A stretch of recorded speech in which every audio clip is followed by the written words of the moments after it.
Queremos saber las claves de todo ello y vamos a conectarnos con la doctora Sandra Arenas. Ella es decana de la Facultad de Ciencias Religiosas y Filosofía de la Universidad Católica de Temuco. Le damos la bienvenida, Sandra. Muchas gracias por estar con nosotros. Buenos días.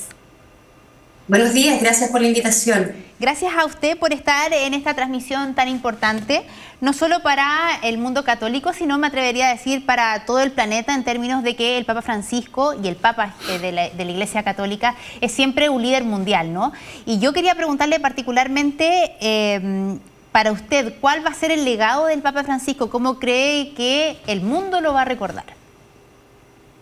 Creo yo que el Papa, incluso ahora en este mes de enfermedad, ha mostrado ser un líder global que se ha esforzado en tender puentes, en instar a todos los espacios, digamos, de gobernanza política también, no solo religiosa, a derribar fronteras, a enlazar, digamos, culturas, a dialogar, ¿no? El enfoque en el diálogo, diálogos para la paz, ha sido una preocupación constante, transversal, en los 12 años de pontificado. Eso uno lo lee en sus escritos, pero también en sus propias acciones, también diplomáticas, ¿no? Se ha visto y lo ha enfatizado en los últimos días, no obstante su delicada situación de salud y vulnerabilidad. Buen día.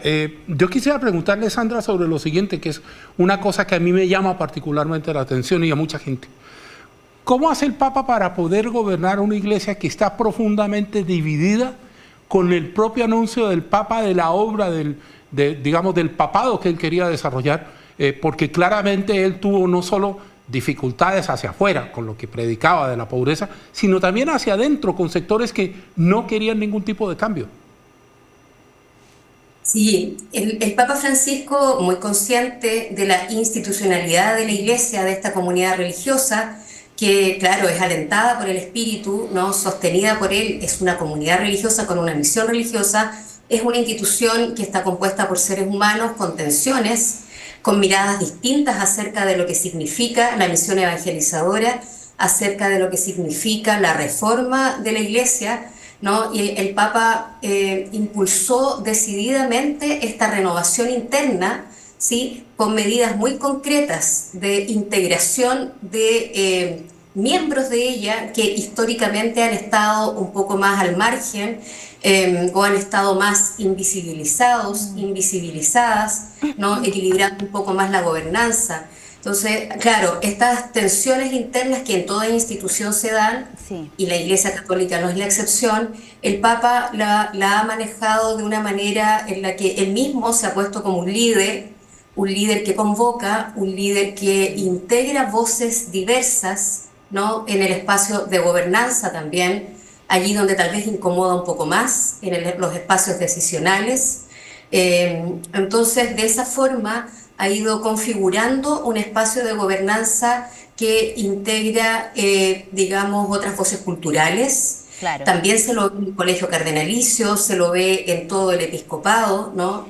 Se lo ve también en espacios de la curia romana, en donde incluso hay mujeres que en los más de 2000 años de historia de la Iglesia habían estado ausentes de espacios de esa naturaleza. Sandra, ¿y usted cómo cree que el legado de Francisco, con todo lo que ha mencionado, va a permear en quien se haga cargo ahora del liderazgo de la Iglesia Católica? Porque sabemos que él, el Papa Francisco, asumió este tremendo rol en un momento bien complejo para la Iglesia. Recordemos el tema de los abusos sexuales, problemas de corrupción, de credibilidad, también estas dos alas que uno sabe que existen, los más progresistas versus los más conservadores.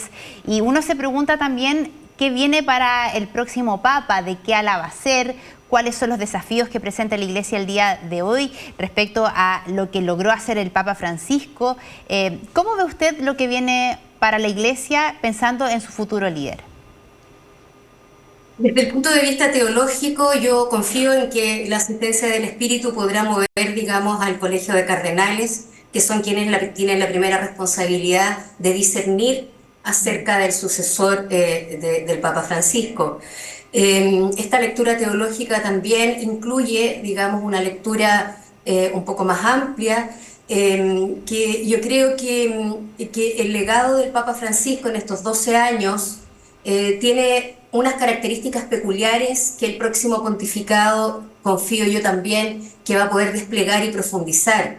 El Papa Francisco hizo suyo el Concilio Vaticano II, profundizó en esa enseñanza que ha sido una agenda de transformación, de actualización, de puesta al día, ayornamiento. Le han llamado, digamos, como una de las características principales de este concilio celebrado hace 60 años atrás e impulsado por el Papa Juan XXIII. ¿Sí? Casi 60 años más tarde, 50 años más tarde, el Papa Francisco le ha dado profundidad a ese legado de renovación, de transformación, de actualización. ¿Y qué significa esto? Significa una iglesia mucho más dialogante con las culturas y las transformaciones culturales. En este sentido, yo espero que el próximo pontificado no pueda continuar con esta característica peculiar de que esta institución religiosa no adquiera una característica, digamos, de introversión, sino que más bien de extroversión, ¿sí? Y sea capaz de dialogar con otras iglesias, con otras culturas, con otras religiones, que sea capaz de descubrir en los temas emergentes la presencia de Dios y, por tanto, mediar allí con una palabra no solo de esperanza, sino también concreta, de derribar fronteras que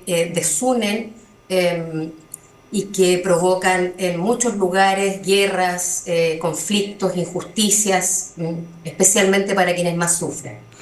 Yo confío en que esa va a ser una línea de continuidad en el próximo pontificado, dado que la Iglesia ha ido dando esos pasos lentamente desde el Concilio Vaticano II hasta ahora.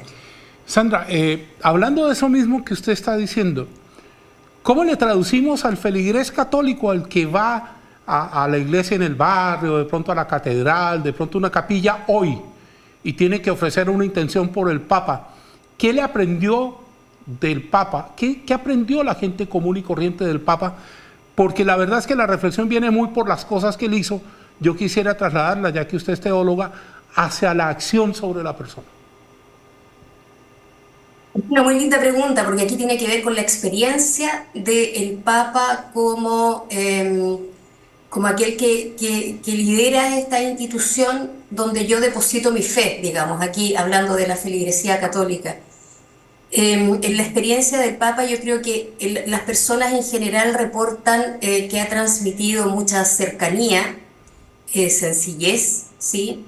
Eso está lleno de signos desde el principio de su pontificado. Y ha transmitido especial cercanía por aquellas periferias existenciales, como él las ha llamado, las periferias de todo tipo, ¿no? En general se escogen los centros de ciudad, ¿sí? Los grandes discursos, los grandes relatos. El Papa Francisco ha sido muy sensible a la periferia, a eso que está al margen, a lo que se descarta habitualmente en la sociedad. Y quienes viven en esos márgenes, en esas periferias, han sentido la presencia del Papa real, ¿no? Honesta, directa, ¿sí? Y quienes no viven en esas periferias se han sentido interpelados a moverse a las reales y a las existenciales, ¿no? A los que más sufren en estos días de enfermedad. El Papa se acercó mucho más a los enfermos, a los niños enfermos en el Hospital Gemelli, a todos los enfermos del mundo, siguió rezando por la paz en el Líbano, en Gaza, en Ucrania, etc. Allí, las periferias, allí donde está aconteciendo, digamos, la ruptura, la fragmentación, la injusticia. Sí. Yo creo que eso se percibe en Francisco y la feligresía, ¿sí? Si uno va a las comunidades, la gente se siente muy afectada por ese estilo del Papa Francisco. Claro, por ese estilo. Muy cercano, Sandra, ¿no? Finalmente es eso, y sobre todo en los primeros años de su pontificado vimos también que fue un Papa que viajó mucho, que visitó lugares que papas en el pasado no habían visitado en mucho tiempo. Me recuerdo una gira en África particularmente que fue bien comentada por eso, ¿no? Ahora, yo quería preguntarle por lo que viene por un lado el funeral, lo sabemos, pero también viene el cónclave. Y según lo que entiendo y lo que dicen expertos como usted quizá, y se lo pregunto, es que viene un cónclave un poco complicado porque pese a que se sabía que el Papa quizás estaba en su último periodo por los problemas de salud que lo afectaban, entiendo que no hay candidatos claros, que es una situación bien incierta. Y en la previa del cónclave vamos a ver ya la llegada de los cardenales, obviamente, a Roma para hacer ese rito, pero vienen conversaciones que son tremendamente fundamentales para elegir al próximo líder de la Iglesia Católica. ¿Qué es lo que vamos a ver en ese sentido? Yo creo que lo que vamos a ver son cardenales tratando de conocerse un poco, tratando de conocerse más, ¿no? Eso es algo que parece una obviedad, pero no lo es, ¿no? En general hay un imaginario como que el colegio de cardenales se conocen sus biografías, sus tendencias, y eso no es así. El colegio de cardenales en sí mismo se reúne muy pocas veces, ¿no? Entonces, en estos días que siguen, vamos a ver arribando gradualmente a los cardenales electores. Ustedes saben que del universo total de cardenales que existen, no todos pueden votar, solo aquellos que tienen menos de 80 años, ¿sí? Y de ellos son alrededor de 130 cardenales. Los vamos a ver llegar gradualmente. Y van a tener que conocerse, ¿no? De dónde vienen, de los 5 continentes, se ha reconfigurado con el Papa Francisco como una geopolítica distinta, ¿no? Hay cardenales de distintos lugares del mundo, mucho más representativos, digamos, que en otros, digamos, sedes vacantes. Y va a empezar también, bueno, junto con el proceso de oración global, pidiendo la asistencia del Espíritu para ese grupo de cardenales que se va a reunir a discernir, ¿sí?, acerca del futuro de la Iglesia también, sí, y acerca de a quién ven con la asistencia del Espíritu para que conduzca este futuro de la Iglesia. Claro. ¿Sí? Y lo que veíamos, Sandra, también es que, lo comentábamos con Carlos acá antes de tomar contacto con ustedes, que seguramente los plazos también se van a ir acortando, porque sabíamos que el cónclave es entre 15 a 20 días desde el fallecimiento del Papa, esperando que todos quienes participan en este proceso lleguen a Roma. Eso pensando que en tiempos antiguos quizás tomar un vuelo era mucho más complicado que el día de hoy, ¿no? Eso por un lado. Y por otro, quería preguntarle por el funeral, porque también sabemos que muy fiel al estilo del Papa Francisco, que usted lo ha recalcado también en esta entrevista, va a ser un funeral más sencillo. Él mismo decía, yo no quiero que me despidan como que fui, no recuerdo la frase exacta, pero alguien poderoso ni mucho menos, sino que como un discípulo cualquiera. Y eso lo vamos a ver, ¿no?, en la práctica entiendo que por información que publica a esta hora en medios internacionales, se prevé el traslado del cuerpo del Papa al Vaticano el miércoles. Así que seguramente desde el miércoles en adelante vamos a ver una serie de rituales que van a ser distintos, Sandra, a lo que vimos quizás con Juan Pablo II o Benedicto XVI, ¿no? En el término, pensando en la sencillez, en la celeridad de los tiempos. ¿Qué cree usted que va a pasar en ese sentido, en el ámbito del funeral? Sí, es muy buena pregunta. Efectivamente, él ha anticipado, sí, no querer tener un funeral más bien al estilo de su vida. Y en ese sentido, no tan centrado en él, sino que centrado en la Iglesia, centrado en el futuro de la Iglesia, y él como mediador de ese futuro, de ese presente, en algún minuto hasta recién, mucho más sencillo, no como un gran monarca, y eso también va a estar aparejado de signos muy concretos. Efectivamente, los funerales de los pontífices han sido en la Basílica de San Pedro, pero el Papa Francisco ha querido que la feligresía se una a rezar allí, pero su funeral y sus restos no quedarán, digamos, depositados allí junto a otros papas bajo la cripta de San Pedro, sino que más bien en la Basílica Santa María la Maggiore en Roma, que es una de las otras basílicas importantes en la historia del cristianismo católico. Sí, eso también es un signo de descentralización, si quieres, leído más teológicamente, un signo de sencillez, un signo digamos, proyectar que él él tuvo una misión que cumplir y él no es el centro ahora, ¿sí? Claro. Se desplaza del centro para que el centro sea el futuro de la Sin iglesia duda. y quien va a tener espacio. Sandra Arenas, le damos las gracias por esta entrevista, por entregarnos las claves de lo que fue y de lo que viene en relación a la figura del Papa Francisco. Que esté muy bien. Buenos días. Buenos días, gracias. Gracias a usted.